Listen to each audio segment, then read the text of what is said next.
Hello, hello, everyone. Thank you so much for joining in today and Happy New Year.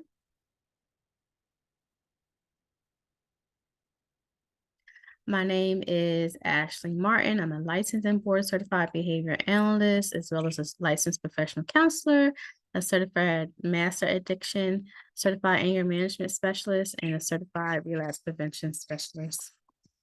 So today I wanted to present some information to help with social skills, especially with those students that lack the social ability to just initiate and or respond to conversations and greetings and such. So let's begin. Alrighty. So the agenda today is to introduce the idea of mindfulness. This helps to definitely relax your thought processes, especially students. They may have a lot of anxiety, may not know what to say, or and when it comes to participation or expressing themselves. And the topic today is just expressing your feelings. All right. So as I mentioned, as far as the mindfulness idea, it's a way to relax and soothe yourself. You hear the bird in the background chirping away, but it's out of my control. So let me go ahead and share this video now.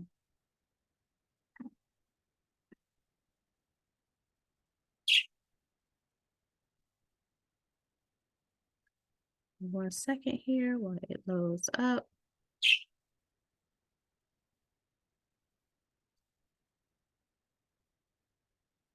One second.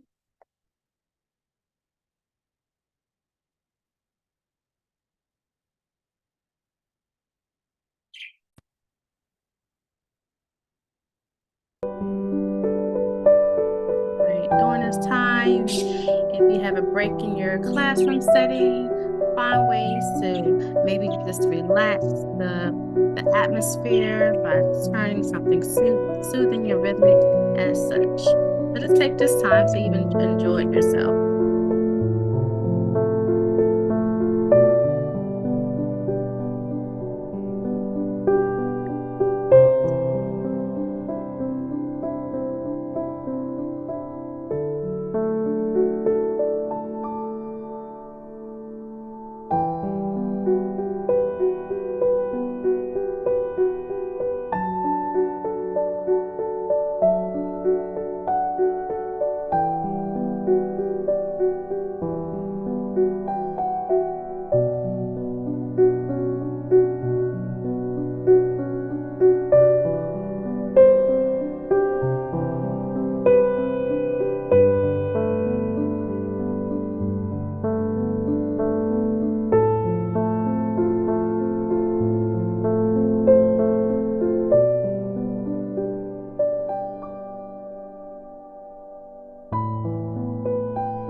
All right, we're gonna go ahead and proceed. Hopefully that this was very serene and touching for you as it was for me. All right, get back to our presentation. All right, so a daily check-in is very helpful. Ways to help your students or clients find ways to express themselves, learning how to express themselves, moving away from that mentalistic verbiage. I feel good, I feel okay, I feel fine, I feel happy, I feel sad, I feel upset. Okay, let's kind of dive a little bit more into it. So how do you feel? Maybe how was your night's sleep? Did you have a restful night? Did you have up and down sleep? Did you had a hard time going to sleep, staying asleep as such? How would you rate your level of confidence today? Using a liking scale, like from 1 to 10, 10 being the highest level. So if it is that level of discomfort or anger, being able to rate that. If it is that level of confidence, being able to rate that as well.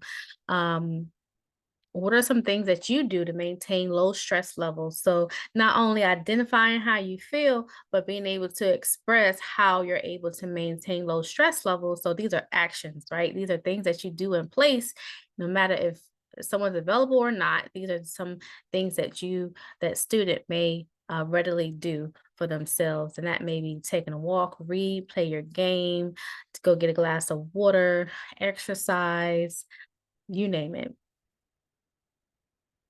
So the quote for today is learn from yesterday, live for today, and hope for tomorrow. Learn from yesterday, live for today, and hope for tomorrow. Quotes are very encouraging, very motivating, and you never know, maybe words of wisdom that you can just share to your students or client just to keep them engaged. All right, so expressing how you're feeling. So maybe something was very upsetting, such as technical devices not working, computer, you didn't save your homework or deleted your files, you lost your money. These are all situations that could happen to any of us. So the anxiousness, like maybe speaking in front of others, going to an event, leaving the house, having to go into the store by themselves, getting ready for a test, and or while you're taking the test. These may be symptoms that a student or individual could feel, and being able to express that. What does that feeling consist of? What could be triggers that's causing these feelings to arise? And then finding resolutions, go-to resolutions to help that person in that moment. Because best ways is to practice when you're not in that moment. So when you're in that moment, you madly go to your go-to. All right, so I have a handout here that I would like to share just to kind of elaborate the topic a little bit more, especially if you were to present it to someone, whether in a classroom setting or individual one-on-one. Give me a moment here. I pulled that up.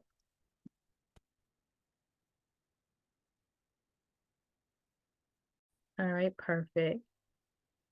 So in regards to expressing the feelings, these are all open statements, ways to get someone to finish.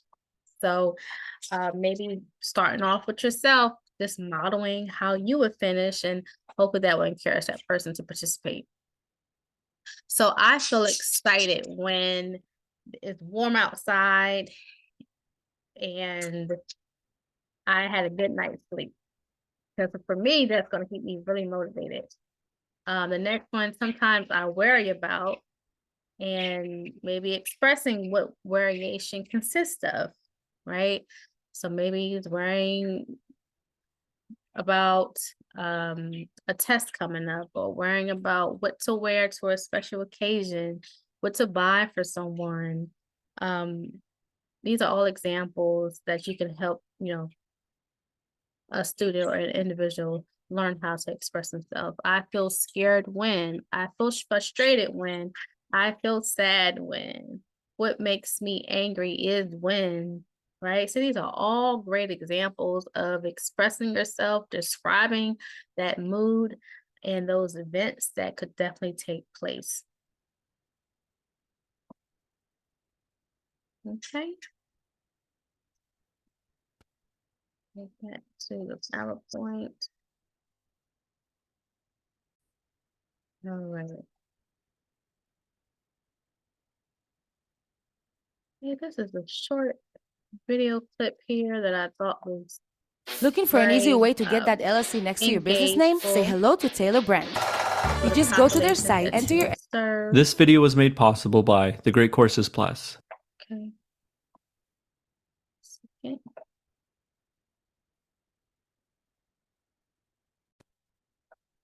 Click the link in the description to get your free trial. Emotion. It's sometimes referred to as the spirit or the breath of life. It prescribes our action and colors our world. The one who can master the emotions can master actions, and the one who masters actions is the master of all future realities. Today we look at the stories of two different men, two different worldviews, two different goals, and ultimately, two different paths.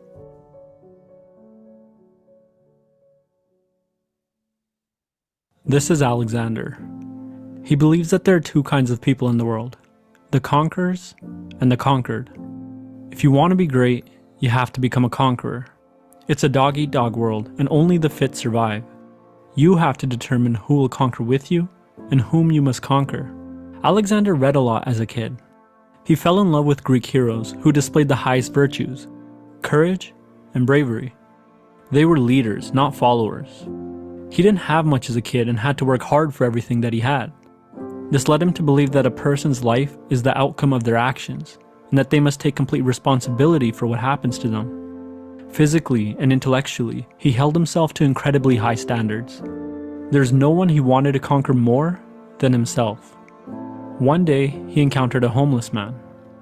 The man asked him for some change. Alexander knew what he was seeing. A conquered man.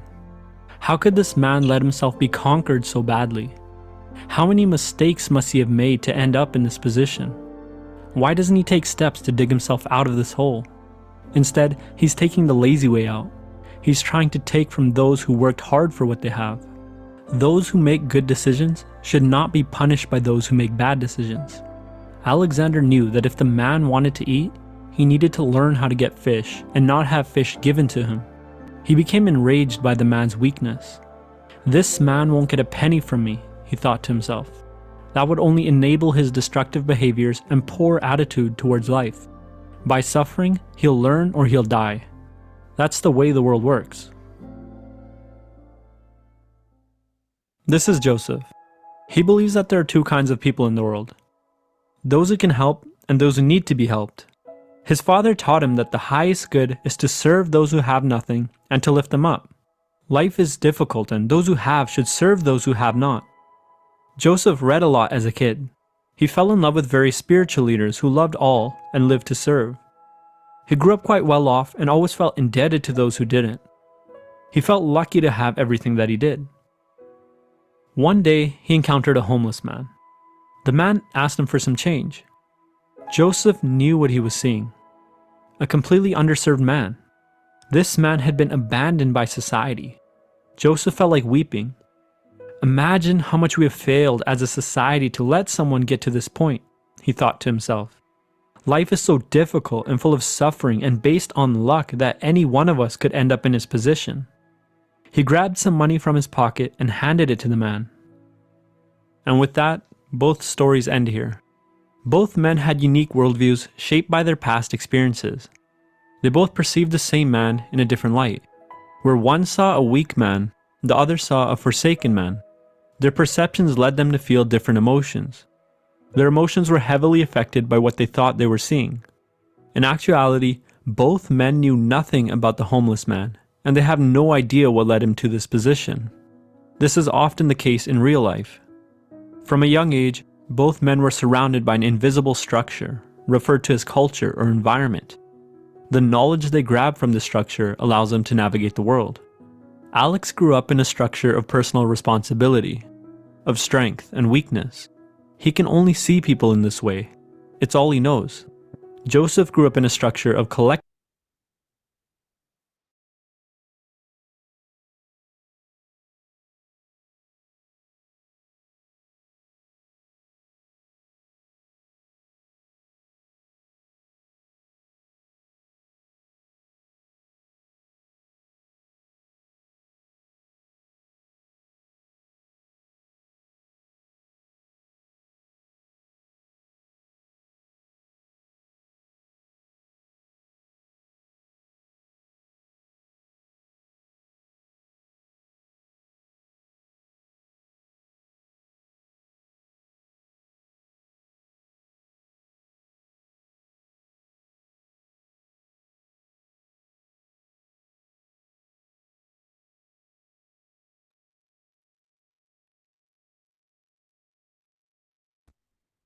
responsibility Okay. of the needy and the fortunate. Difficulties. He can only see people in this way.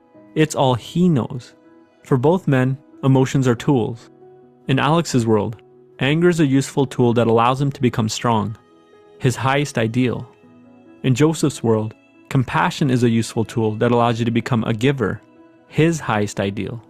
One might wonder, if you could change the invisible structure that surrounds these men, If they reversed the books they read or the family that they had, would they perceive the world differently? If they perceive the world differently, would they feel differently?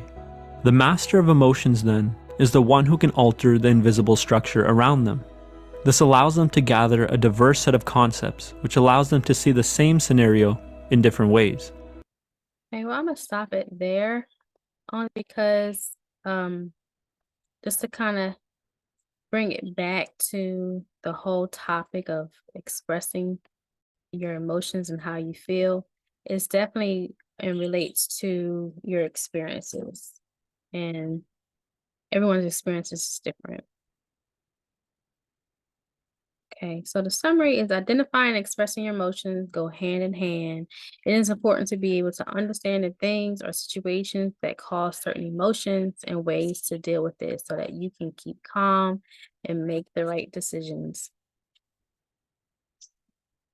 All right, if you have any questions or concerns or inquiries, feel free to reach out to me, changinglaneinterventions@gmail.com, or you can visit clihumanservices.com. Feel free to give me a call if you need 770-256-3977 or 770-580-4116. Thank you again and hope to hear from you soon. Have a good one.